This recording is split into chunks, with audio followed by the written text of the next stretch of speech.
పవన్ పై అనుచిత వ్యాఖ్యలు, రావణ్ పై ఉపా కేసు, 5వ యూట్యూబర్ రావణ్ అరెస్టు, 18 వరకు జ్యుడిషియల్ రిమాండ్, నెల్లూరు సెంట్రల్ జైలుకు తరలింపు.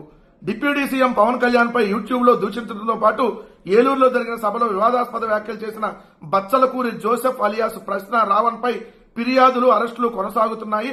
ఇప్పటి వరకు 4 సార్లు అరెస్టు చేయగా కోర్టులు బెయిల్ మంజూరు చేశాయి. తాజాగా ఆయన 5వ కూడా పోలీసులు అరెస్ట్ చేశారు. ఈసారి చట్ట వ్యతిరేక కార్యకలాపాల నిరోధక చట్టం యూఏపీఏ చట్ట వ్యతిరేక కార్యకలాపాల నిరోధక చట్టం యూఏపీఏ ఉపా కింద కూడా కేసులు నమోదు చేశారు. Road development corporation director, Janasena నేత గరికపాటి శివశంకర్ కృష్ణా జిల్లా గన్నవరం పోలీసులకు ఫిర్యాదు చేయడంతో ఇమీడియట్ గా కేసు పెట్టి ఇమీడియట్ గా అరెస్ట్ చేసి ఇమీడియట్ గా రిమాండ్ కి పంపించారు. 4 రోజులు 4 కేసుల్లో బెయిల్ రాగానే 5వ రోజు సెక్షన్లు మార్చి ఉగ్రవాదము ఏదైతే ఆయన దేశద్రోహం చేశాడని చెప్పి కేసులు పెట్టారు. అంటే వినాశకాలే విపరీత బుద్ధి అనే ఒకటి ఉంటది. మీకు పోయే కాలం దగ్గర పడింది కాబట్టి ప్రభుత్వానికి ఇలాంటి కేసులు పెడతా ఉన్నాను. ఏది దేశద్రోహమా? మరి నా కొడక అన్న వాళ్ళ మీద దేశద్రోహం పెడితే పవన్ కళ్యాణ్ మీద ఎన్నిసార్లు పెట్టాలి దేశద్రోహం కేసు? మరి ఇదే దేశద్రోహం అయితే ఇప్పుడు ఇతను మాట్లాడిన మాటలకి దేశద్రోహం కేసులు ఏదైతే పెడితే మరి పంతం నానాజీ మీద కూడా దేశద్రోహం కేసులు పెట్టాలి కదా. ముఖ్యమంత్రి చంద్రబాబు నాయుడు మీద దేశద్రోహం కేసులు పెట్టాలి కదా.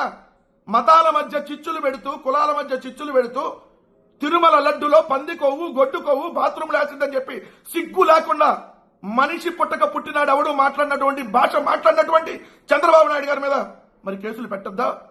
ఇదే కేసులు ఉపా కేసు పెట్టాలి కదా. మిస్టర్ ఉపము మీద కూడా ఉపా కేసు పెట్టాలి కదా. మాదాపూర్ ఉపమును ప్రశ్నించినందుకు ఉపా కేసు పెట్టారండి.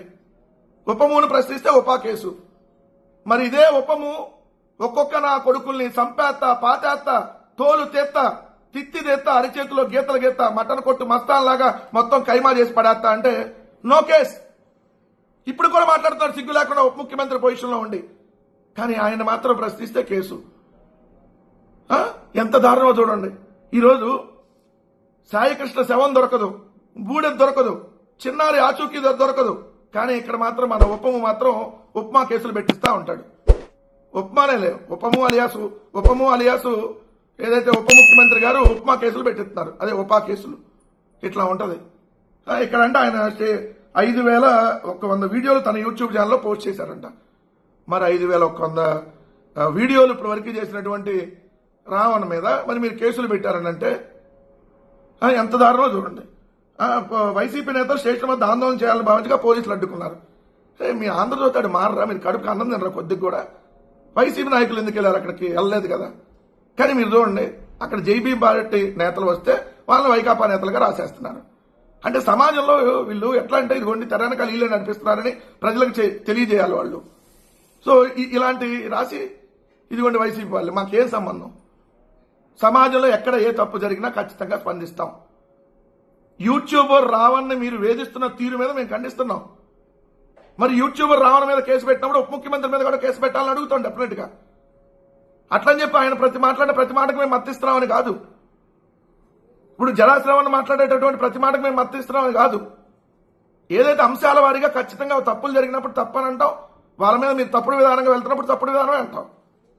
దానికి ఒక ప్రొసీజర్ ఉంటుంది. ఇప్పుడు ఈ దేశద్రోహం కేసులు పెడతారా అంటే రిమాండ్కి వేయాలి, జైల్లో చంపేయాలి. నాకు తెలిసి రావణ్ గారికి ఖచ్చితంగా ప్రాణహాని ఉంటుంది. సో ఈ పోలీసుల్ని చెప్తా ఉన్నాం, రావణ్కి ప్రాణహాని తలపెట్టేటటువంటి కార్యక్రమాలు చేయబోతా ఉన్నారు. అందుకని రిమాండ్ని తప్పుడు కేసులు పెట్టి రిమాండ్కి వేసినటువంటి పరిస్థితి. సో వాళ్ళ కుటుంబ సభ్యులు ఇప్పుడు ఇమీడియట్ గా ఏదైతే రావణ్ ఉన్నటువంటి ఏదైతే నెల్లూరు జైల్లో ఏదైతే audio and video recording live పెట్టించాలని కోరాలి. లేంటి పోలీసులు ఖచ్చితంగా 3rd డిగ్రీ ప్రయోగించి సాయికృష్ణ లేపేశారు. ఇల్లు శవమే దొరకకుండా చేశారు.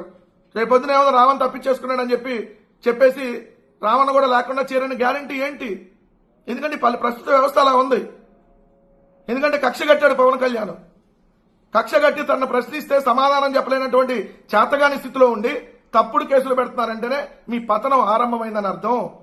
మీరు ఎన్ని కేసులు ఇలాంటివి పెట్టుకున్నా, అది రావణా, లేదంటే కేవీఆరా, లేదంటే కొమ్మినేని శ్రీనివాస్ గారా, లేదంటే ఇంకో జర్నలిస్టా, లేదంటే ఇంకో ఐఏఎస్, ఐపీఎస్, వైసీపీ కార్యకర్త, లేదంటే వైసీపీ నాయకుడా, ఎవరి మీద ఎన్నెన్ని కేసులు పెట్టినా దానికి తగినటువంటిది ఖచ్చితంగా అనుభవించక తప్పదు. రానున్న రోజుల్లో మీ పతనం ఇప్పటికి ఆల్రెడీ ఎప్పుడు ఆరంభమైంది.